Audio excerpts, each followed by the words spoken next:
Isadora stood in front of the old mirror in her small bedroom, staring at the girl reflected back at her. She didn't recognize herself. The white wedding dress, chosen by Juliana Blackwood's mother, felt heavy on her shoulders, far too heavy for someone only 17 years old.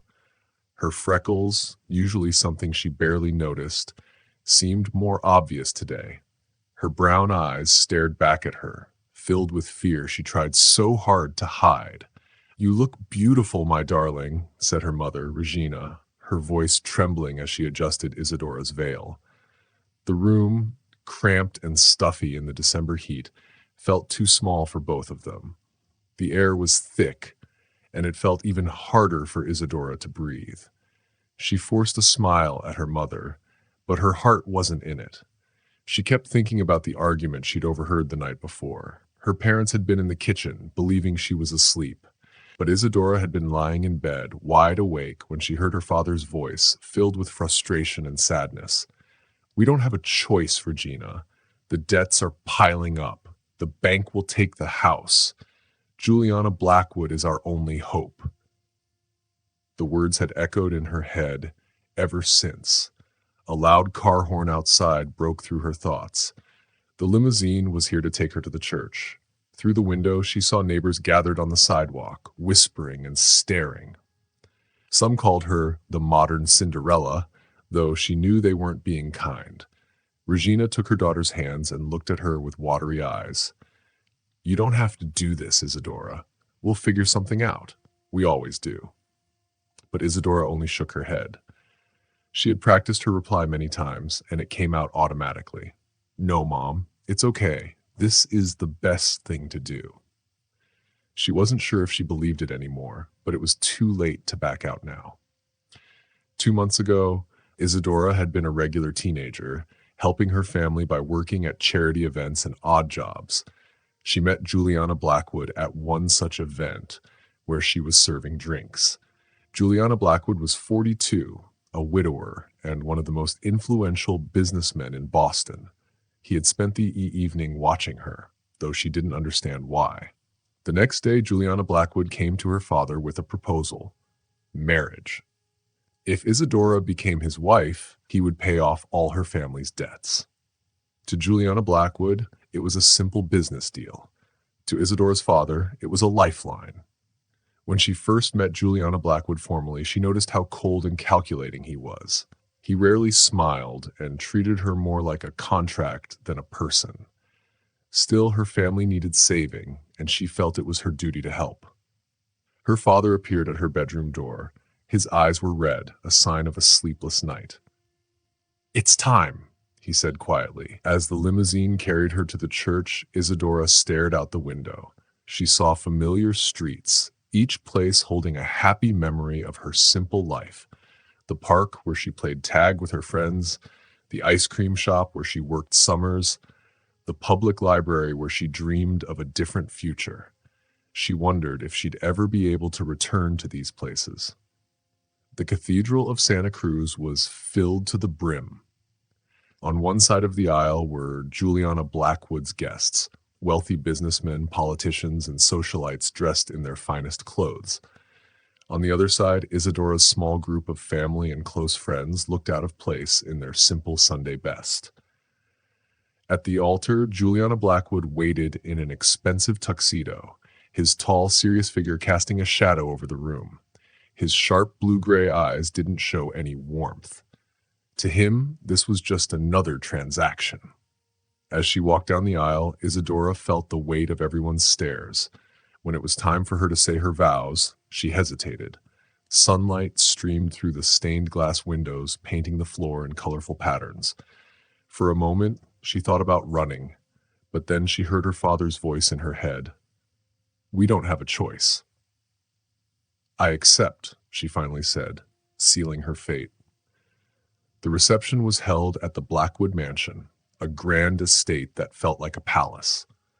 The guests mingled and whispered, casting curious glances at the young girl who had married one of Boston's richest men. "Welcome to the family," said Miranda, Juliana Blackwood's older sister.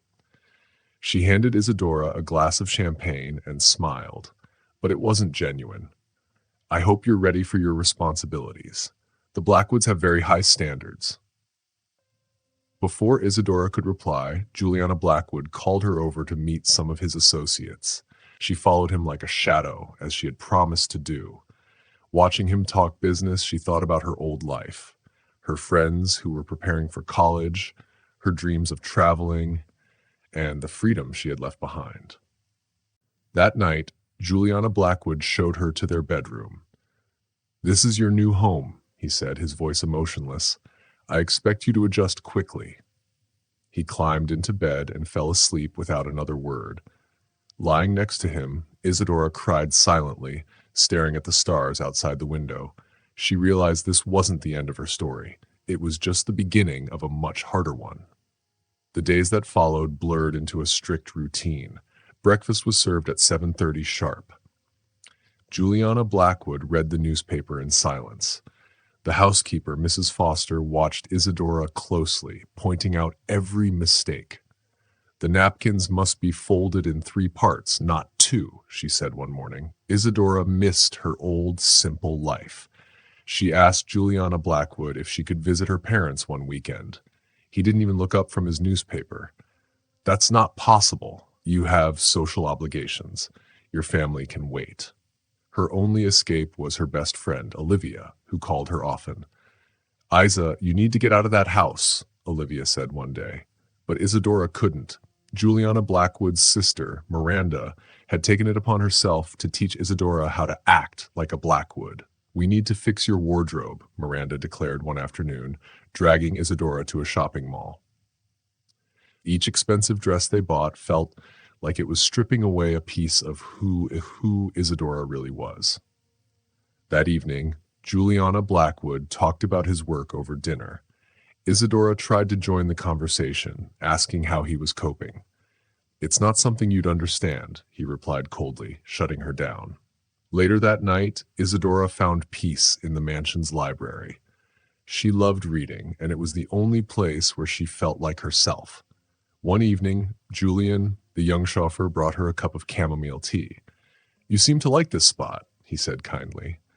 It was the first act of genuine care she had experienced in weeks. Slowly, Isadora began finding small ways to rebel. She woke up earlier than everyone else, slipping outside to the garden. There, she met Camilla, the elderly gardener who had worked for the Blackwoods for decades. "These camellias bloom best when cared for with love," Camilla told her one morning. "Not because someone is forced to care for them." Camilla's words stayed with Isadora during a charity dinner that Saturday. Dressed in a designer gown chosen by Miranda, Isadora smiled and played the perfect wife. But inside she felt hollow. Guests whispered about her, and one woman commented, "It must be hard for someone so young to fit into this world." Juliana Blackwood's grip on her waist tightened, a silent warning to keep smiling. That night, lying in bed, Isadora realized something had to change. She couldn't keep living like this, suffocating in silence, pretending to be someone she wasn't. As autumn arrived in Boston, bringing cooler air and golden leaves, Isadora felt the restlessness growing in her heart. 3 months of marriage had turned into a lonely routine of cold dinners, rehearsed smiles, and endless rules. She knew she had a choice to make: continue living as the perfect wife everyone expected her to be, or find the strength to break free and discover who she truly was, even if it meant facing the consequences. It was a chilly morning, and Lydia sat at the big table in the fancy mansion kitchen, sipping her coffee. She watched her husband, Maxwell Blackwood, through the edge of her cup. He looked upset, his shoulders stiff as he typed quickly on his phone. "Is there trouble at work?" she asked softly, trying once again to talk to him like they used to. "The merger with the Ashfords is complicated," Maxwell Blackwood said, not even looking up from his phone. "Lawrence needs to go. He's too old to understand the changes we need." "Lawrence, the man who's worked with you for 30 years? Lydia asked, shocked. "Yes, exactly. Loyalty doesn't pay the bills," Maxwell Blackwood said coldly, finally meeting her eyes. Those words hit her like a slap. He had said the same thing years ago to her father when he proposed to her. Something inside Lydia broke. "How can you be so heartless?" she said without thinking. Maxwell Blackwood stopped typing and stared at her. His blue-gray eyes were sharp, and his voice was like ice. "Heartless? I keep you in a mansion, I give you everything you need, and I even paid off your family's debts. What else could you possibly want? Maybe a husband who sees me as a person, not a deal," Lydia said bravely, surprising herself. Maxwell Blackwood slammed his phone down and stood up so quickly that his chair scratched the marble floor. "You knew exactly what you were agreeing to when you married me. Don't act like a silly romantic teenager now." He stormed out, leaving Lydia shaking but oddly stronger. For the first time, she had said what was in her heart. Later that day, Lydia decided to visit her parents, even though Maxwell Blackwood would be furious. Julian, the family driver, hesitated but agreed to take her. The little house where she grew up looked smaller now, but it was warm and comforting. Her mother, Regina, hugged her tightly. "You look so thin," her mother said, pouring coffee. "And your eyes, they look tired." "I'm fine, Mom," Lydia lied, but her voice cracked. Her father, Christopher, walked into the kitchen and froze when he saw her. "Princess, what's wrong?" he asked gently. The tears Lydia had been holding back spilled over. Between sobs, she told them everything. The loneliness, the silence, the feeling that she didn't belong in the Blackwood mansion. "We'll figure out the debts," her father said, squeezing her hands. "You don't have to stay in that house." "No, Dad," Lydia said, wiping her tears. "I didn't come to ask for permission to leave. I came to tell you I need to find my own way."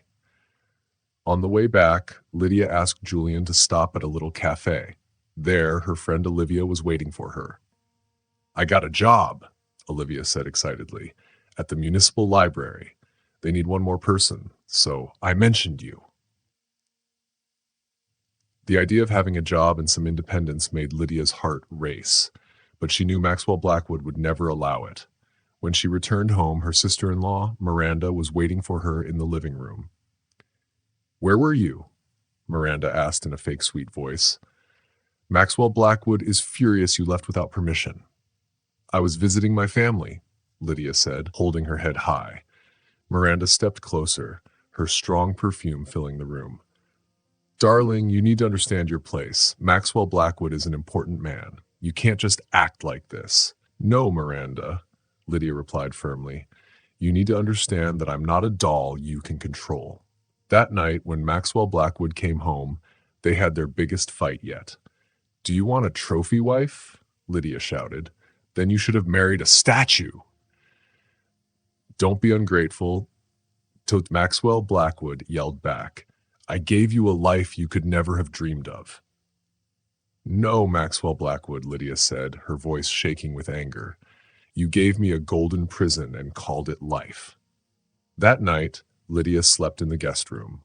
Lying on the unfamiliar bed, she made plans. The scared girl who had entered the Blackwood mansion 3 months ago was gone. The next morning, she surprised everyone by showing up to breakfast in jeans and a t-shirt, clothes she hadn't worn since Miranda hid them in the back of her closet. "What do you think you're doing?" Maxwell Blackwood asked, his voice tight with anger. "Being myself," she said, calmly pouring coffee. In the kitchen, she fried eggs and bacon, inviting the staff to eat with her.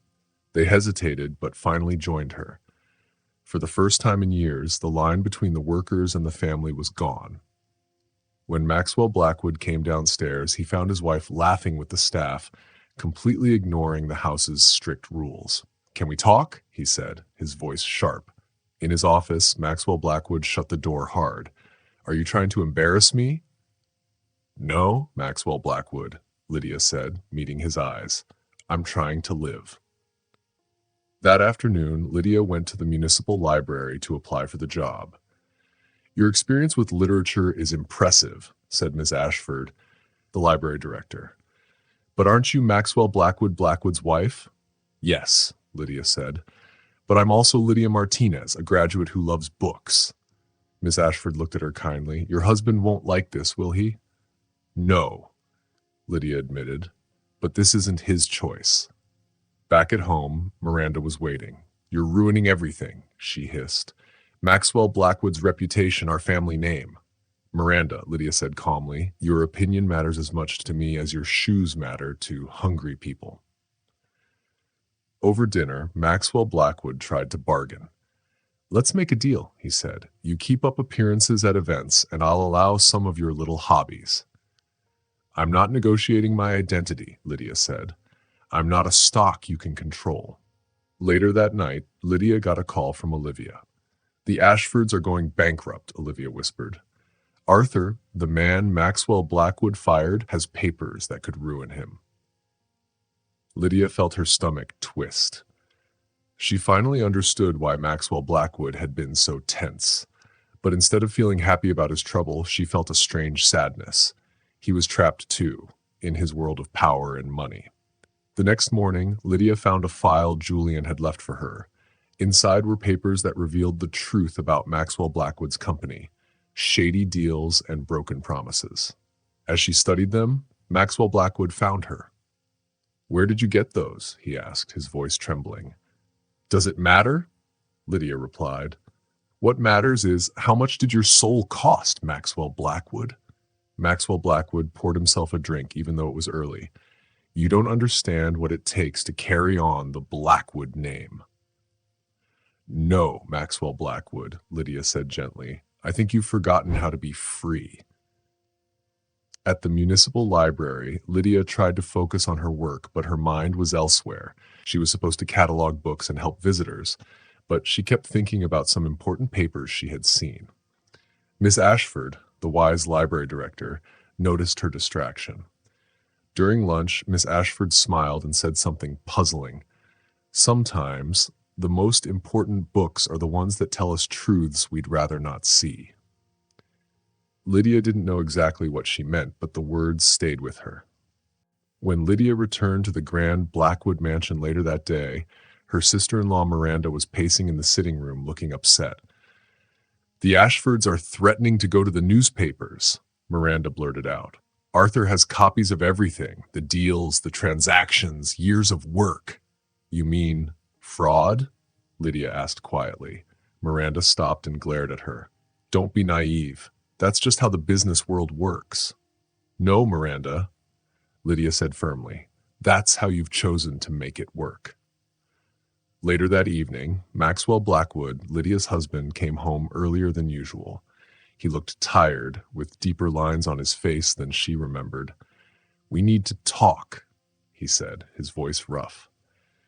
In the mansion's library, Maxwell Blackwood sat down and began sharing things he had kept to himself for years. He told her about his father, Richard Blackwood, a harsh man who taught him that emotions were a weakness. He spoke of his first wife, Evelyn, the only person who ever softened him.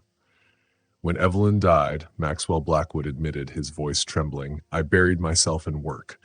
Every bad decision I made, every deal I shouldn't have taken, it was easier than facing the pain. Then, why did you marry me? Lydia asked softly.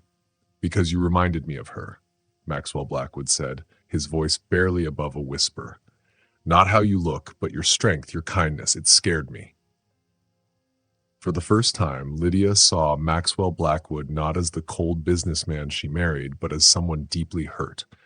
He went on to explain that Arthur, the man working with the Ashfords, was threatening to reveal everything about the company's past dealings. If they do, it'll destroy everything. The Blackwood name, our company, everything I've worked for. Lydia listened quietly before replying, maybe it's time to build a new legacy, one based on truth. The next day, Arthur showed up at the library where Lydia worked. He looked tired and defeated as he sat down across from her. Your husband has hurt a lot of people, Arthur said. He's ruined lives. But I feel like you're different. What do you want, Mr. Arthur? She asked calmly. Arthur sighed deeply. I thought I wanted revenge, maybe justice. But now, I don't even know. I just know that exposing the truth will hurt more than just Maxwell Blackwood, It'll destroy the lives of hundreds of innocent employees. His words planted a seed in Lydia's mind. That evening, she spoke with Maxwell Blackwood. "You have two choices," she told him. "You can let the truth come out and lose everything, or you can start fixing things now." "How?" Maxwell Blackwood asked, sounding lost. "Start by bringing Arthur back, not as an enemy, but as someone who can help fix this mess," Lydia said. Maxwell Blackwood hesitated, but eventually agreed. That night, for the first time in years, they talked, not about business or problems, but about their fears, their dreams, and the mistakes they had made. By the time the sun set, they were both exhausted but felt lighter, as if something had shifted between them. The next few weeks were full of changes. Maxwell Blackwood brought Arthur back to the company, not as an employee, but as a consultant to help fix their ethical problems. This decision caused an uproar. Miranda was furious. "Are you out of your mind?" she yelled at Maxwell Blackwood during a family meeting. "You're giving power to the man who tried to destroy us." "No, Miranda," Maxwell Blackwood replied calmly. "For the first time, I'm thinking clearly." At the library, Lydia also found herself changing. Miss Ashford became a mentor to her, sharing not just professional advice, but life lessons. One day, as they organized books, Miss Ashford said, "Sometimes we have to fall apart completely before we can rebuild ourselves stronger." Lydia thought about Maxwell Blackwood and how he was beginning to change. Maxwell Blackwood surprised everyone at home, too. One morning, he joined the mansion staff in the kitchen for breakfast. Mrs. Foster, the cook, nearly dropped her tray. "I've worked here for years and never seen such a thing," she exclaimed. But not everyone supported Maxwell Blackwood's changes. Maxwell Jackson, his longtime business partner, was furious. During a tense meeting, Maxwell shouted, "You're throwing away everything we've built. These changes are making us weaker." "No, Max," Maxwell Blackwood replied. "They're making us stronger. You just don't see it yet." At home, Maxwell Blackwood started confronting his mistakes. One evening, while looking over old documents in the library, he asked Lydia, "How do you stay true to yourself when the world tries to change you?" "Maybe because I never forgot who I was," she said, sitting beside him, "even when I pretended to be someone else." Soon, Arthur presented his first report about the company's problems. The findings were worse than anyone expected. "We need to make this public," Arthur said. "It's the only way to start over." Maxwell Blackwood spent the night thinking. At dawn, Lydia found him in the garden, looking at the snow-covered camellias. "Some flowers need winter to bloom stronger in spring," she said gently. "What if I'm not strong enough?" Maxwell Blackwood asked, his voice full of doubt. "You don't have to do this alone," Lydia replied, taking his hand. Just then, Miranda ran into the garden holding a newspaper. "Have you seen this?" she shouted. "Jackson is talking to the press." The headline read, "Blackwood Empire, Decades of Corruption Exposed." "He's trying to destroy me," Maxwell Blackwood said quietly. Then, to everyone's surprise, he added, "But maybe this is exactly what we needed." That afternoon, Maxwell Blackwood held a press conference. With Lydia standing beside him, he admitted the company's mistakes and promised to rebuild it on honest values. "Blackwood Enterprises will no longer be known for power," he declared. "It will be known for doing what's right." The announcement caused chaos. Stock prices dropped, business partners threatened to leave, and the board demanded Maxwell Blackwood resign. "Are you sure about this?" Lydia asked him later. "For the first time in my life, yes," Maxwell Blackwood replied with a calmness she had never seen before. As winter continued, Maxwell Blackwood and Lydia faced more challenges. Maxwell Jackson, angry about the changes, called for a vote to remove Maxwell Blackwood from the company. On the day of the vote, Maxwell Blackwood prepared himself for the worst. In the boardroom, Maxwell spoke passionately. "Profits are down. These new policies are ruining us," he shouted, showing charts to back up his claims. Lydia, who was sitting quietly in the back, stood up and surprised everyone.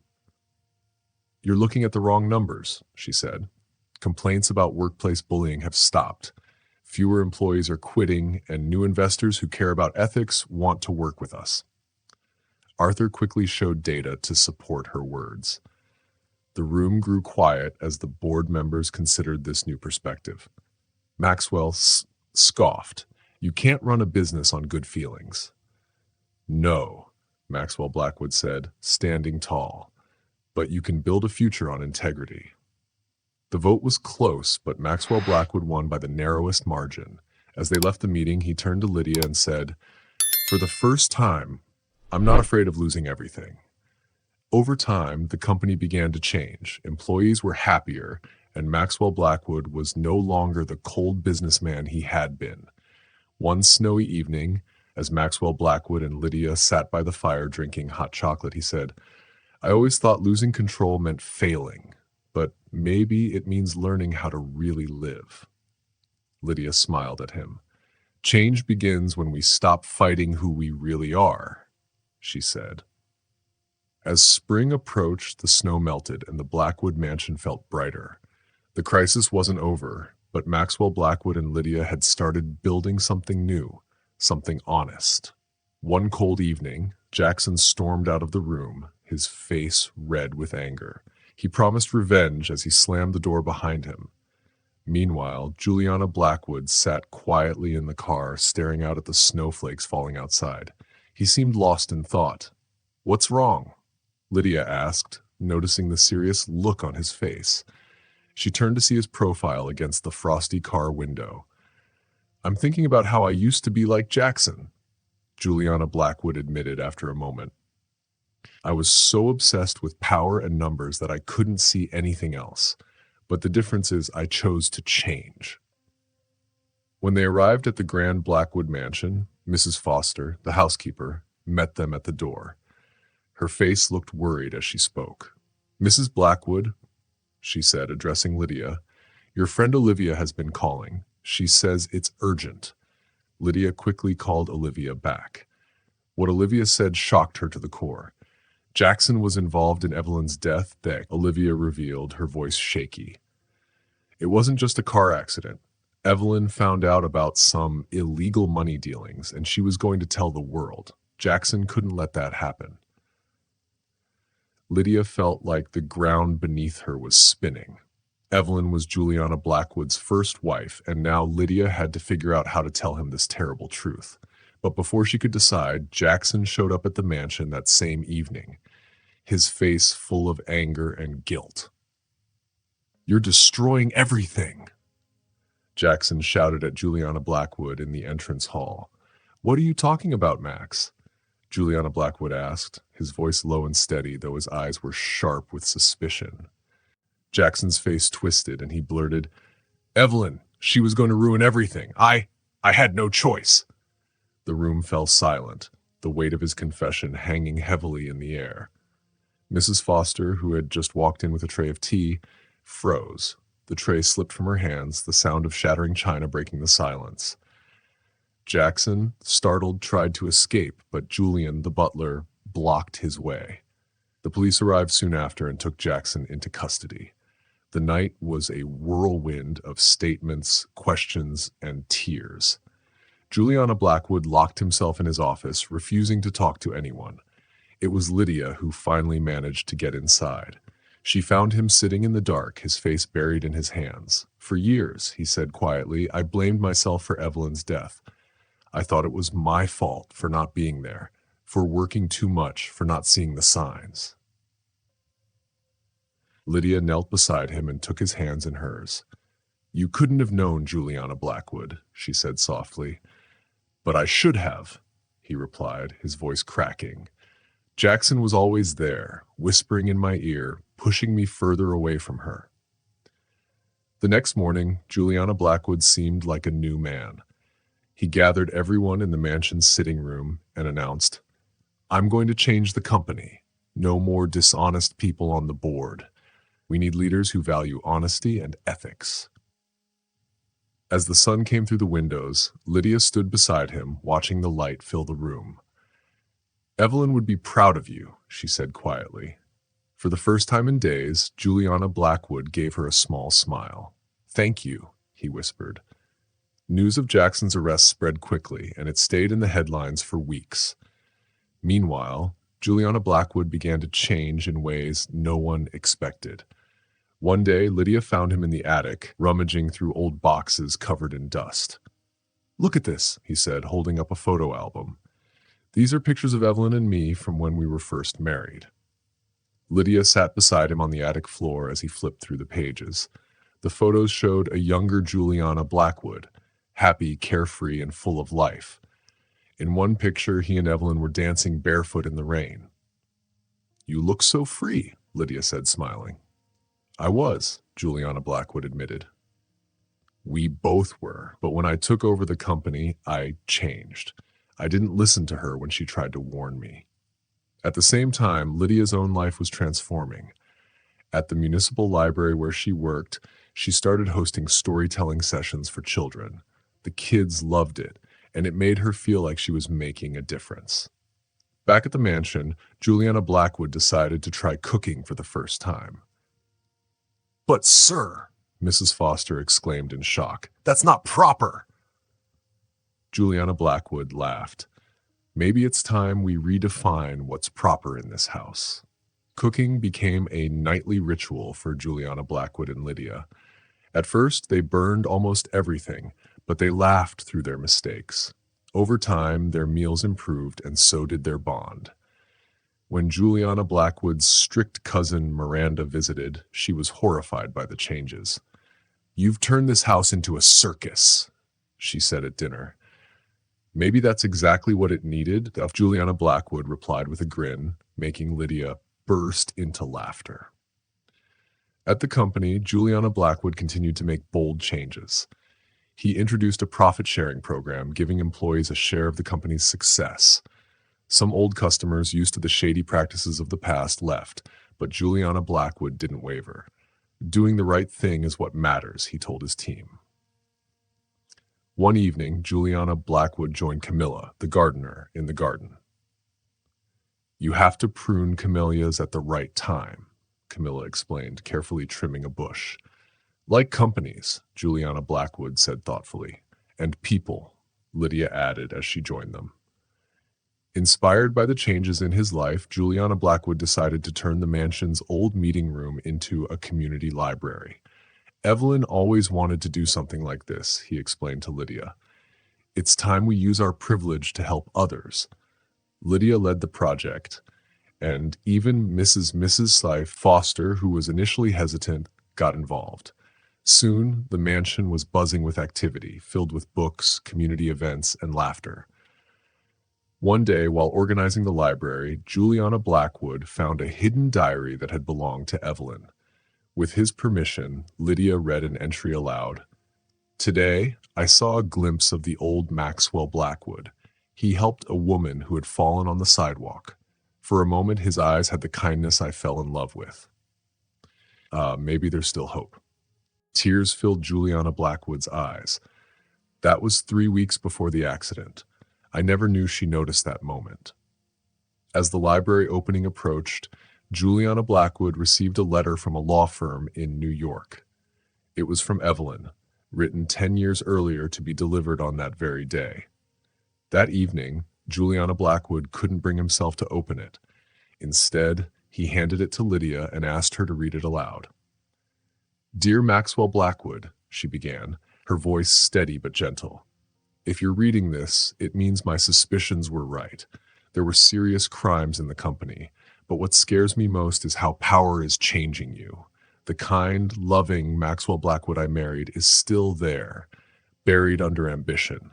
If something happens to me, don't blame yourself. My only wish is for you to find your way back to who you really are. With all my love, Evelyn." Silent tears streamed down Juliana Blackwood's face. "She knew," he whispered. "She always knew." The letter helped Juliana Blackwood see his past differently, not with guilt but with gratitude for the memories. He began visiting places he had gone with Evelyn, this time not to mourn but to remember the joy they once shared. As spring arrived, the mansion was alive with activity. The library brought people together, and Juliana Blackwood's heart, once heavy with guilt, felt light and full of hope. One night, as Juliana Blackwood and Lydia sat in the garden under the stars, he said, "Sometimes I wonder if Evelyn sent you to me, to save me from myself." Lydia held his hand and smiled. "Maybe she did," she said softly, "but you're the one who chose to change." And as the camellias in the garden bloomed, so did Juliana Blackwood's life, a testament to the power of love, forgiveness, and the courage to start again. Lydia and Juliana Blackwood were walking in the park one day. Juliana Blackwood had told her many things, like how power can change people, how their company had lost its heart, and how he felt he was losing his own. But Lydia replied, "You found your way back." She held his hand gently. The day before the library opened, Julian found one last letter from Evelyn. It was hidden in a secret drawer in the office. The letter was to Maxwell Blackwood, and it said, "When you find these words, you'll be ready to be happy again. Don't be afraid to love, change, or be the man I know you can be. Be happy, my love. That's all I've ever wanted for you." That night, Juliana Blackwood and Lydia talked a lot. They talked about the past, the present, and their future together. "Evelyn gave us a gift," Lydia said. "She helped us make a change, and now we're seeing it." Juliana Blackwood smiled. "You gave me the courage to make those changes," he said. The next morning, the Blackwood Community Library opened. It was a beautiful day in May. There were a lot of people, neighborhood families, executives, and children, all excited to see the new library. "It's so unreal," said Miranda, watching the crowd through a window. "If our father saw this, he would be shocked," Juliana Blackwood joked, fixing his bow tie. Lydia looked beautiful in a simple dress, helping with last-minute details. Mrs. Foster, who had been unsure about all the changes, was now happily arranging cookies for the kids. "I never thought I'd say this, but this house needed new life," she told Lydia. It was time for the opening ceremony. Juliana Blackwood stood nervously on a small stage in the garden, no longer the cold boss he used to be. "This library," he started, his voice shaking a little, "is for two amazing women, Evelyn, who taught me kindness, and Lydia, who showed me it's never too late to start fresh." Lydia had tears in her eyes. Miss Ashford, sitting next to her, squeezed her hand. Juliana Blackwood continued, "The Blackwoods were known for power and success, but today we want to be known for something different, change and hope." Just then, there was a commotion at the back of the crowd. Jackson, who had just gotten out of jail, showed up unexpectedly. The security guards were about to remove him, but Juliana Blackwood stopped them. "Let him stay," he said. "This is a public library. Everyone is welcome." Jackson, looking older and tired, stayed at the back, far from the crowd. During the ceremony, Lydia introduced a new reading program for kids. The children loved the library, especially the treehouse that Juliana Blackwood had built inside, inspired by his own childhood. After the ceremony, something surprising happened. Jackson walked up to Juliana Blackwood, his voice filled with regret. "I came to ask for forgiveness," he said. "I don't deserve it, but—" Juliana Blackwood looked at him for a long time and then said, "I spent years being poisoned by the same things you did, Max, but I found an antidote." Jackson looked confused. "What's that?" he asked. "Love," Juliana Blackwood answered, looking at Lydia. "And the courage to change." Later, when most of the guests had left, Lydia found Juliana Blackwood in an old meeting room that had been turned into a quiet study space. "What are you thinking about?" she asked. "How strange life is," he replied. "A year ago, I was a different man, living an empty life, but now I see what Evelyn tried to teach me. True success isn't about money, it's about helping others." That evening, the couple walked through the garden under the moonlight. Lydia stopped by a flower bed. "It's funny," she said. "Our marriage started as a business deal, but it's become something no one could have predicted." Juliana Blackwood pulled her close, his eyes filled with emotion. "You saved me, Lydia. Not just from who I was, but from who I might have become." From the mansion, The lights of the library still shone brightly. It was a symbol of hope and change for the town. Mrs. Foster watched from the garden, smiling. The mansion, once cold and empty, now felt full of life. She realized that this was just the beginning. In less than 3 months, other businesses in the city started to follow what Juliana Blackwood and Lydia had done, turning unused spaces into places for people to come together. "It looks like we started something," Arthur said at a meeting. "The company's shares have gone up by 15% since we started our program." Juliana Blackwood smiled. Evelyn always said, "Doing good is the best investment." The company continued to change, with a younger, more diverse team bringing fresh ideas. Lydia helped with many of the new projects, including a cultural program. She also worked at the local library, balancing everything with care. Miranda admitted one day, "You've really changed this family. I never thought I'd say this, but thank you." Juliana Blackwood and Lydia's relationship was growing too. What started as an arranged marriage was now a true partnership built on love and respect. One morning, Juliana Blackwood made a surprising suggestion. "I've been thinking about taking a vacation," he said. "Maybe we can travel and see new places." Mrs. Foster was shocked. "Vacation, sir?" she asked. "Yes," Juliana Blackwood smiled. "It's time to live a little." In the fall, Lydia found out she was pregnant. Camilla, the gardener, was the first to notice. "The camellias know," she said. "They bloom differently when there's new life." When Lydia told Juliana Blackwood, he was silent for a long time. "A baby," he whispered, "a chance to make everything better." The mansion felt full of energy as everyone prepared for the baby. Mrs. Foster secretly started knitting socks for the baby, and Julian began looking into the safest cars. Even Miranda, who surprised everyone, was excited to be an aunt. "This baby will know that real power comes from love, not money," she said proudly. One evening, Juliana Blackwood found Lydia in the library, reading a children's book while gently touching her growing belly. "I was thinking," he said, "about turning the trophy room into a nursery." Lydia smiled. "But your father's trophies?" "He's gone," Juliana Blackwood said softly. "I want our child to grow up with love, not competition." The news of the pregnancy brought more changes to the company. Juliana Blackwood started spending more time with Lydia, handing over more work to others. "Before, I thought success was about spending hours at the office," he said during a walk in the park. "Now I see that true success is about having time to enjoy the sunset with the people you love." As autumn passed, plans for the future grew even bigger. The community library started new programs, including a special project for pregnant women in the community. "Just imagine," Lydia said during a meeting, "all these children growing up with books, art, and culture." One afternoon, while they were cleaning out Juliana Blackwood's old office, which was now a nicer space, they found an old photo of him with his father. "I never understood," Juliana Blackwood said as he looked at the picture. "For my father, power was about control. But now I know that real power is the ability to change lives." Mrs. Foster, who was walking by with her dog, stopped to comment. "You know, Mr. Blackwood, your father would be so upset about all these changes." She smiled. "That probably means we're doing the right thing." At night, as Juliana Blackwood lay in bed, he rested his hand on Lydia's stomach.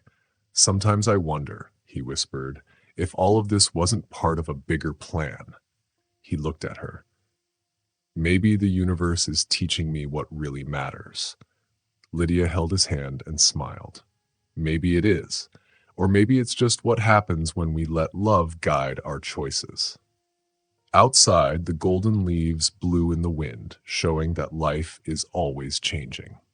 The Blackwood mansion, which used to be a place of power and loneliness, now felt full of energy.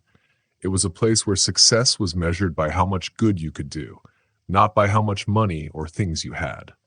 Winter came to Boston with a huge snowstorm that covered the Blackwood mansion in white.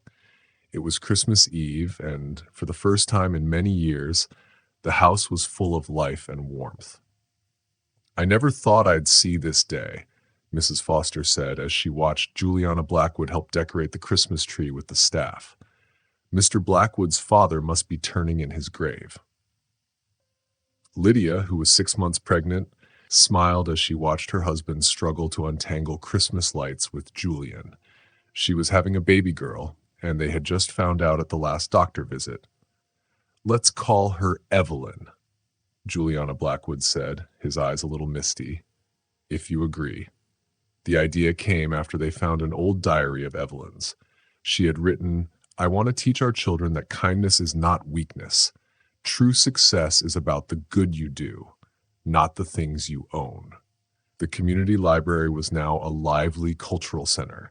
It had been decorated for the holidays, and a special Christmas storytelling program brought children from the neighborhood. The old mansion was now a place of joy and discovery. "Mommy," a little girl asked during one of the sessions, "why was Mr. Blackwood so sad before?" Before the question reached Juliana Blackwood's ears, he paused. "Sometimes people get lost trying to be what others expect of them," he said, crouching down to the child's level. "But there's always time to find your way back." Miranda, who had been watching, wiped away a tear. "You know," she told Lydia later, "for the first time I understand why Evelyn fell in love with my brother. This is the real Maxwell Blackwood, the one who was hidden for so long." On Christmas Eve, the mansion got an unexpected visitor. Jackson, who was doing community service as part of his sentence, came to bring books. "I found these in my library," he said, not looking at Juliana Blackwood. "I thought they might be useful here." Among the books was a special one, a first edition of The Little Prince, with a message from Evelyn to Juliana Blackwood. It said, "To remind you that what is essential is invisible to the eye." That evening, during Christmas dinner, the first real family meal at the mansion in years, Juliana Blackwood made a special toast to Evelyn, who planted the seeds of change, to Lydia, who taught me how to water them, and to our daughter, who will grow up in a garden of possibilities. Mrs. Foster, breaking the rules, was the first to clap. Later, in the snow-covered garden, Lydia and Juliana Blackwood walked hand in hand. "It's strange," she said, "how life turns around. We started out as a business deal and ended up as a love story." Juliana Blackwood kissed her forehead. Camilla, the gardener, who took care of the camellias even in winter, smiled when she saw them. "The most beautiful flowers," she said, "are the ones that grow through adversity." In the library, a new project was beginning. A scholarship program in Evelyn Blackwood's name was being set up for young people who wanted to make a difference in the world. "This is how we keep her memory alive," Juliana Blackwood said during the meeting. "Not through mourning, but through transformation." Little Evelyn, still in Lydia's belly, kicked every time there was music or stories. "She's already a book lover," joked Miss Ashford during a visit.